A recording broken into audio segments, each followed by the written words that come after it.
Yang saya hormati, ini ada rekan-rekan semuanya, Prof. Imam Robandi, Prof. Baikuni yang sudah hadir, Bu Isuki yang sejak awal sudah mengontak saya, para guru besar yang hadir semuanya, kemudian juga anggota Mapara Eros Society, dan hadirin yang pada pagi hari ini menyempatkan hadir ya di sela-sela waktunya setelah sholat subuh yang tadi diawali dengan sahur dan nanti akan melaksanakan tugas masing-masing. Ya, sudah sepatutnya kita selalu mengucapkan syukur kehadirat Allah SWT atas limpahan rahmat taufik dan hidayahnya, ya, sehingga pada pagi hari ini, pagi yang baik, yang cerah, kita bersama-sama bisa berbincang-bincang. Salawat dan salam juga kita sampaikan kepada junjungan kita Nabi Agung Muhammad Sallallahu Alaihi Wasallam. Ibu dan Bapak sekalian yang dirahmati Allah SWT, pagi hari ini tadi sudah diawali dengan bacaan ayat suci Al-Quran, ya, yang terkait dengan bumi yang makin panas. Tentu ini akibat dari ulah manusia. Nah, bumi yang makin panas itu saat ini sudah berdampak di mana? Dampaknya itu sudah nampak di kutub utara. Ada perbandingan ini antara tahun 1979, 2016, dan nanti diperkirakan tahun 2100. Ya. Dengan ukuran mulai dari 7,22 km persegi turun menjadi 4,68 km persegi, apa yang akan terjadi di tahun 2100? Mungkin saja lapisan es di kutub utara itu sudah menghilang. Ya. Ini kalau dilihat dari rata-rata suhu, mulai dari 0,41 derajat Celcius 2016 terukur 1,1 derajat Celcius, diperkirakan tahun 2100 bertambah menjadi 2,7 derajat Celcius. Ini penambahannya. Nah, kenapa penambahan ini? Ya, tentu ini dikaitkan dengan konsentrasi karbon dioksida di udara yang meningkat terus dari 337 ppm menjadi 401. Bisa jadi ini dari perakiraan, ya, perhitungan itu sampai 855. Nah, ini ada kaitannya, tadi juga sudah disampaikan. Kaitan antara pemanasan global, suhu yang makin meningkat dengan kadar atau konsentrasi karbon dioksida di udara. Yang diukur sekarang itu karbon dioksida ekivalen. Dimulai sejak revolusi industri awal abad ke-18. Suhu meningkat terus dari tahun 1850. Ya, ini terus meningkat. Yang kita berada itu diperkirakan 2010 sudah mulai meningkat. Nah, ini diprediksi di tahun 2100. 2100 itu bisa jadi kalau apa yang dilakukan oleh manusia, kegiatan-kegiatan antropogenik, maka suhu itu bisa meningkat sampai dengan 3,8 derajat Celcius. Bahkan ada yang menghitung itu bisa sampai 4,5 derajat Celcius karena semuanya dari kegiatan manusia. Tadi sudah disampaikan ya, di awal tadi ya, waktu pembacaan ayat suci Al-Quran sudah disampaikan. Telah tampak kerusakan di darat dan di laut disebabkan perbuatan tangan manusia. Melalui hal itu, Allah membuat mereka merasakan sebagian dari akibat perbuatan mereka. Ya, sudah tampak bahwa temperatur naik, bencana alam juga terjadi, ya karena ulah manusia.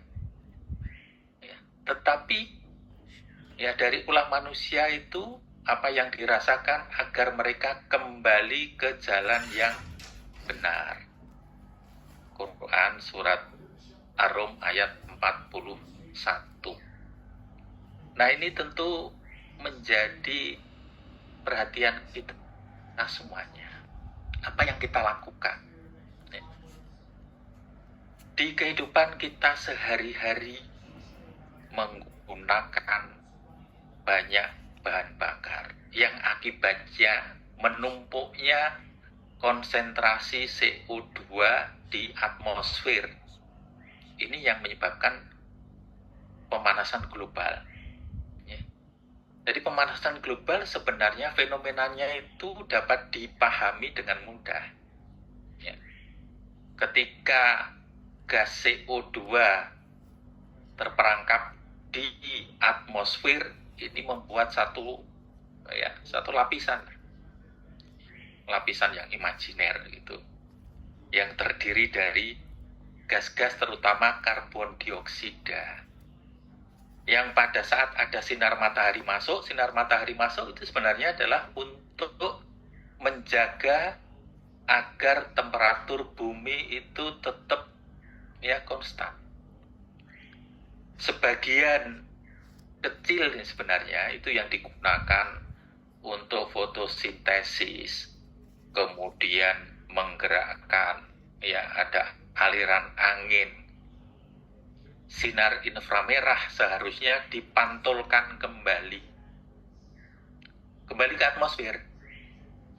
Namun dengan adanya gas-gas rumah kaca yang membentuk lapisan itu, maka sinar inframerah akan kembali ke bumi. Akibatnya apa? Energi yang diterima makin banyak.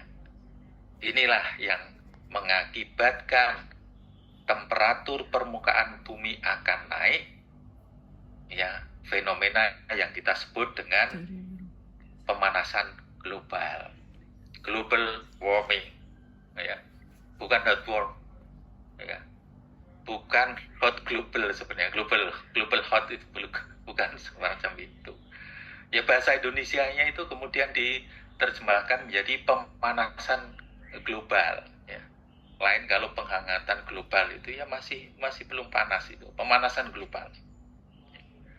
Nah, dari mana itu? Tadi sudah saya sampaikan. Yang paling besar kontributornya adalah karbon dioksida hasil pembakaran bahan bakar fosil. Batu bara, minyak bumi, gas alam. Yang digunakan untuk pembangkitan energi, kita menggunakan listrik. Jadi artinya apa? Kita pun berkontribusi banyak terhadap pemanasan global secara tidak langsung. Memang yang mengemisikan itu ada di pembangkit listrik tenaga uap.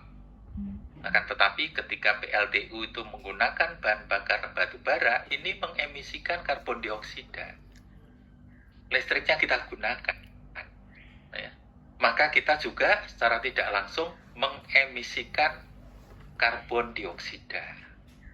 Industri transportasi setiap hari, di kegiatan sehari-hari, ke kampus kita juga menggunakan bahan bakar dengan basisnya minyak bumi, maka kita juga berkontribusi terhadap pemanasan global.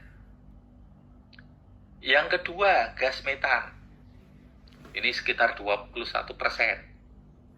Ya, sebagian dari sektor energi, sebagian pertanian, termasuk pembukaan lahan dan pengelolaan limbah. Kalau di rumah sehari-hari, ya, ketika ada sampah yang tidak dikelola dengan baik, membusuk, yang muncul apa? Maka yang muncul adalah gas metana. Dan gas metana itu global warming potensialnya, potensi pemanasan globalnya 25 kali dibanding dengan karbon dioksida. Maka juga ada kegiatan kita ya, yang terkait dengan sampah itu juga berkontribusi terhadap pemanasan global. Yang ketiga, yang paling banyak juga ini ya, yaitu dinitrogen oksida, sekitar 4,8%. Ini dari sektor pertanian, terutama pemakaian pupuk. Ya.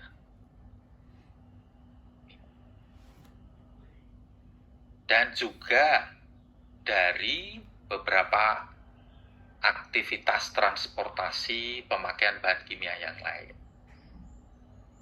Nah, yang lain tuh yang kecil-kecil, gas-gas senyawa, fluorida, ya. Ini macam-macam itu ya. Tapi ini kecil, di antara yang kita gunakan, yaitu ya, sebagian freon. Tapi kalau freon itu kecenderungannya itu adalah mengakibatkan pelubangan ozon. Nah, inilah yang kemudian berkontribusi semuanya ya pada emisi karbon dioksida yang kemudian itu dibuat menjadi CO2 ekivalen. Kenapa ekivalen? Karena gas metan itu 25 kalinya kalau dibandingkan dengan ya, gas karbon dioksida.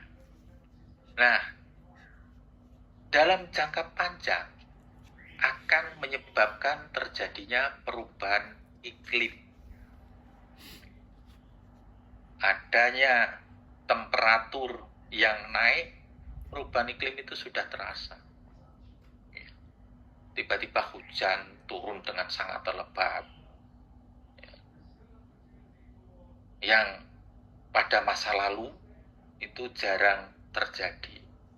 Kekeringan itu juga akibat jangka panjang karena cuaca berubah ya, suhunya juga berubah, makin naik terus menerus. Nah, sebagai gambaran di dunia itu emisi gas rumah kaca di dunia ya, ini juga tiap tahun naik.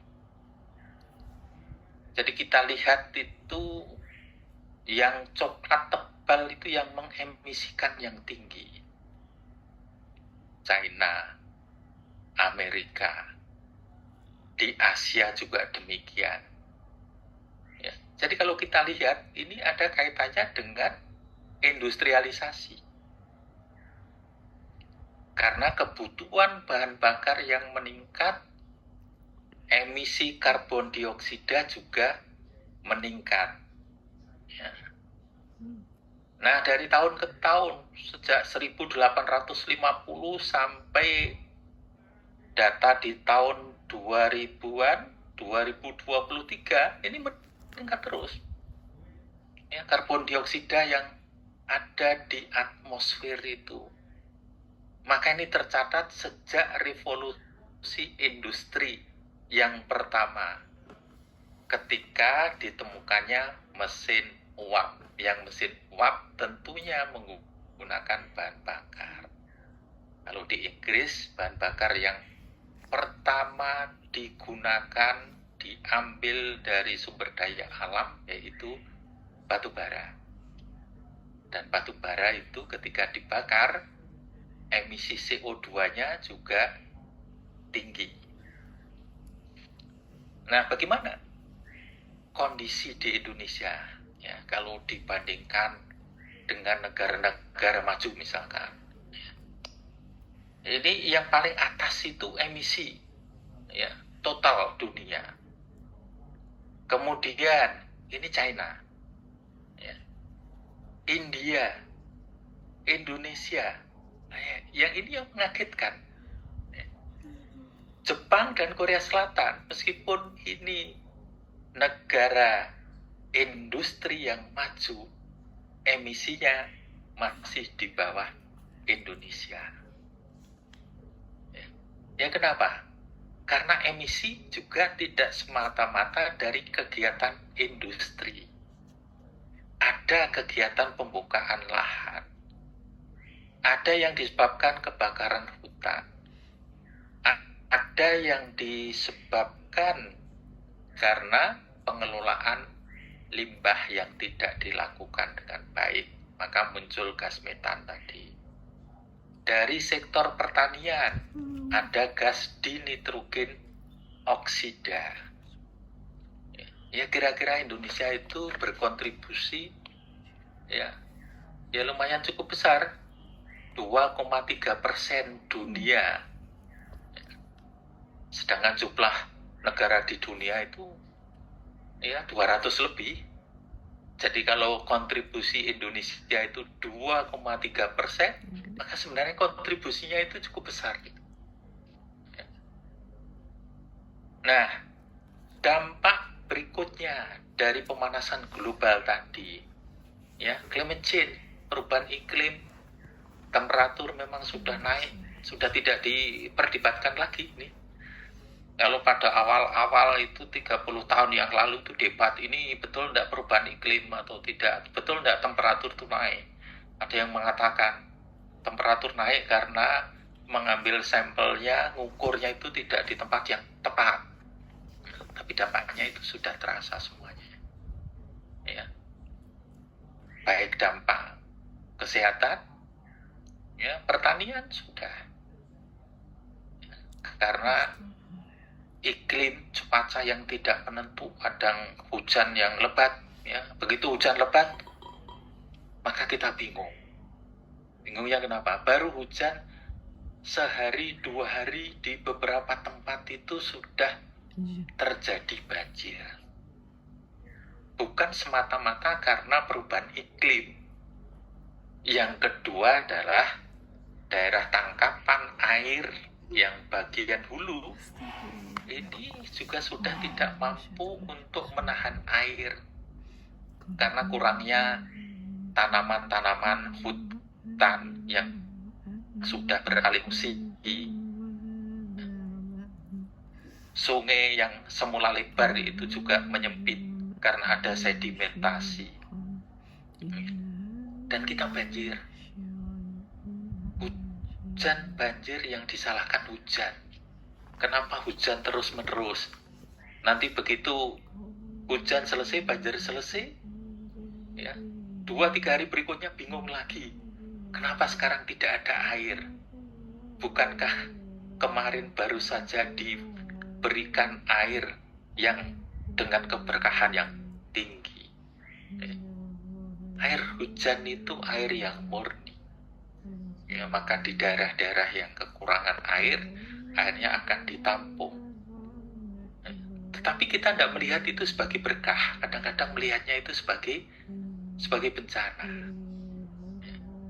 Sedangkan coba kita bayangkan, kalau air yang kotor di sungai itu menjadi air bersih, kalau diolah di industri hanya untuk air bersih, itu harus diolah di perusahaan pengolahan menjadi air baku dan air minum.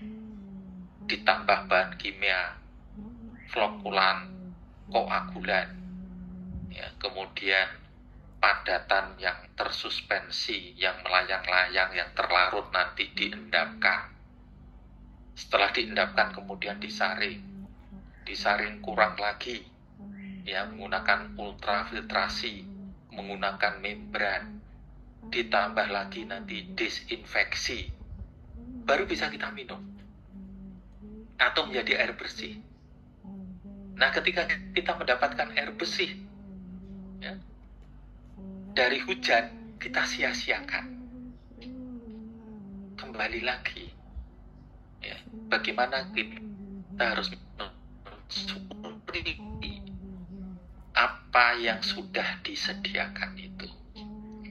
Dampak terhadap hutan, ya, dan juga pada tahapan berikutnya ini juga berdampak pada spesies yang menjadi spesies di ambang kepunahan yang sangat terasa, yaitu perubahan tinggi rata permukaan air laut global.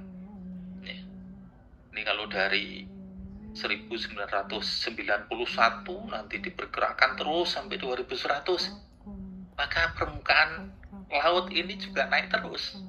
Ya, kita tidak bisa bayangkan kalau naiknya nanti sampai dengan 10 inci. Berarti ya, 1 inci itu 2,54. Kalikan 10 sudah berapa?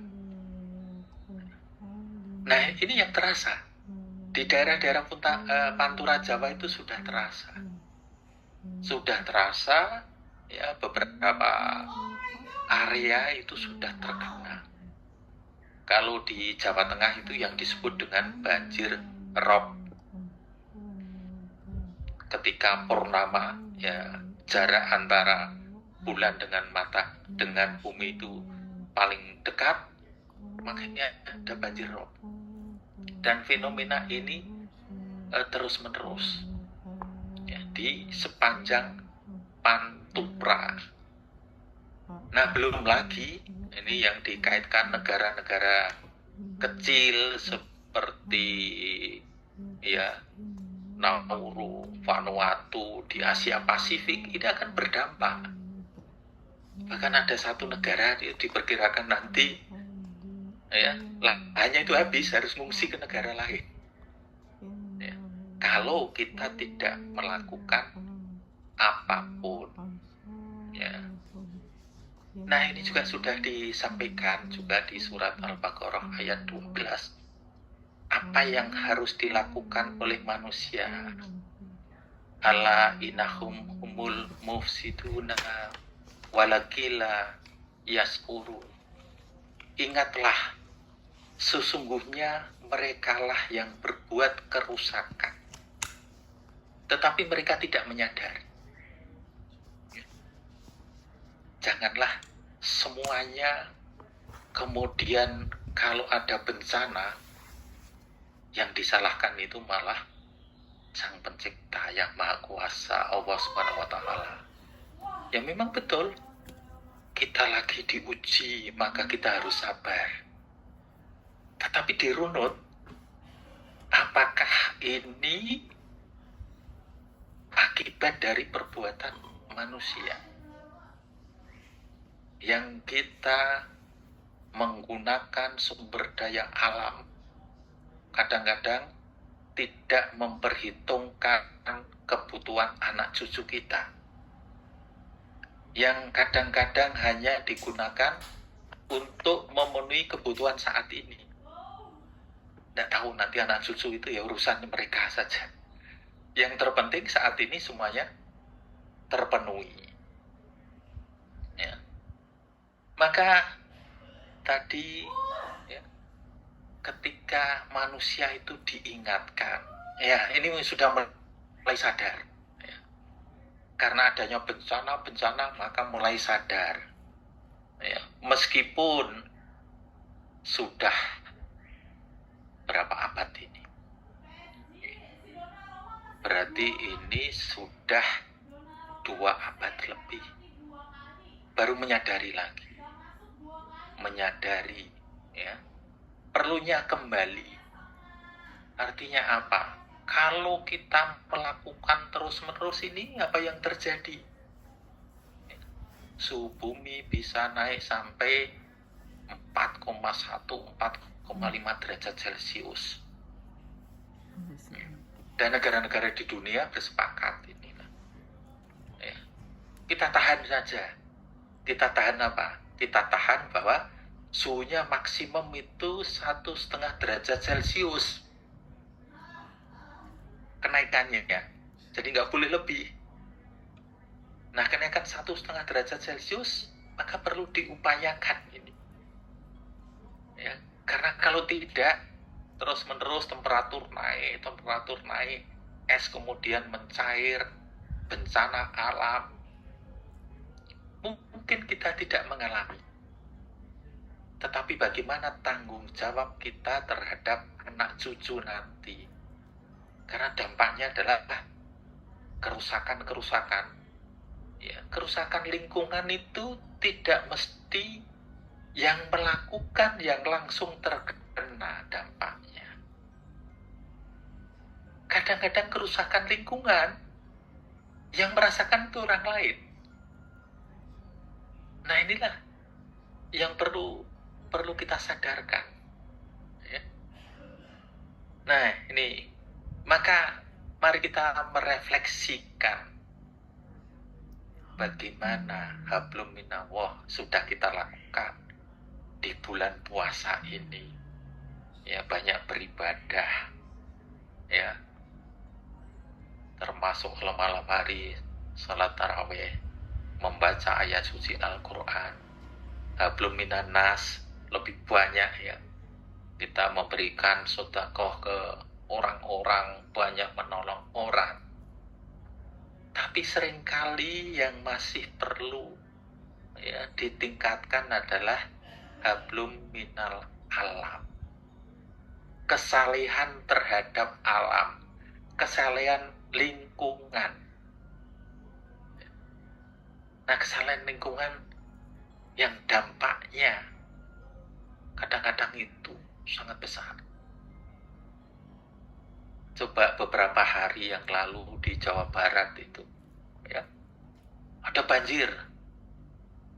Ternyata ketika dicek itu apa? Ada bantaran sungai itu yang sudah digunakan sebagai permukiman.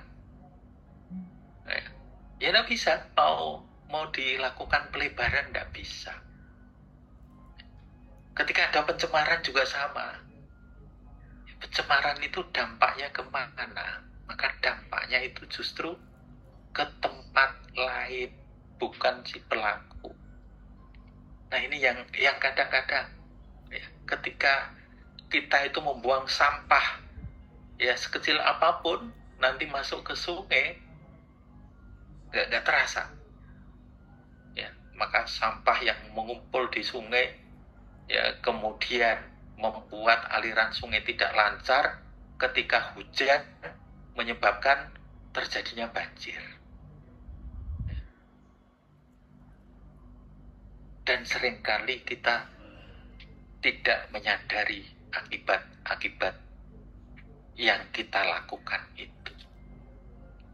Nah, maka kesalehan terhadap lingkungan inilah yang perlu kita tingkatkan. Kesadaran-kesadaran terhadap lingkungan, perbuatan-perbuatan ya untuk pelestarian lingkungan dari yang paling kecil ya, di rumah, kemudian meningkat di RT, RW, dan peran kita dimanapun. Kalau yang di perguruan tinggi ya di perguruan tinggi, kalau yang di sekolah juga kemudian di sekolah. Nah, ini juga sudah kesalahan lingkungan di surat Al-A'raf ayat 56. Peringatan, janganlah kamu berbuat kerusakan di muka bumi setelah diciptakan Allah dengan baik. Kita itu mudah saja. Kerusakan itu macam-macam. Apa yang dilakukan. Karena kemudian orang ini menciptakan lingkungan binaan sendiri, lingkungan alam sendiri, yang lingkungan binaan itu tidak menyatu dengan lingkungan alam. Nah, pada tahapan berikutnya yang diperlukan adalah melakukan mitigasi dan adaptasi terhadap perubahan iklim. Apa mitigasi yang bisa kita lakukan itu?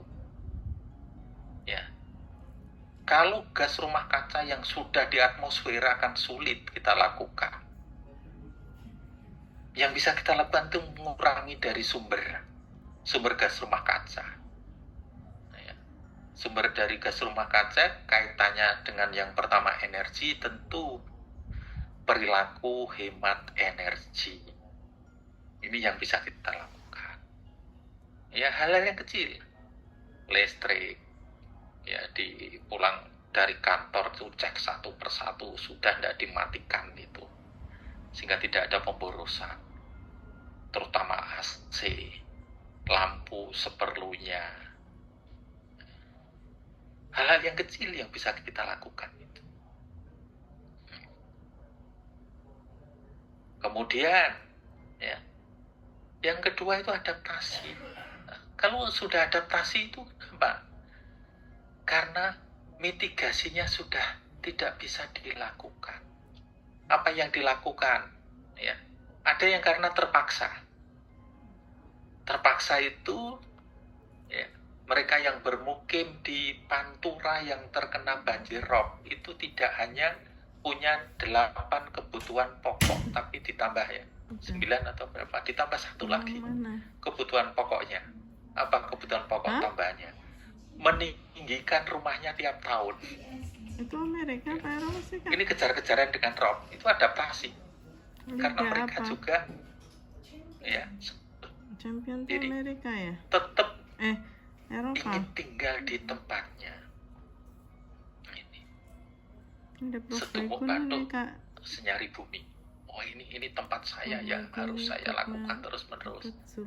Ya, sehingga ketika berdiskusi dengan sebagian masyarakat pantai, mereka mengatakan kami harus menyediakan dana yang digunakan untuk meninggikan rumahnya tiap tahun. Ya, para petani sudah melakukan adaptasi. Adaptasi untuk apa?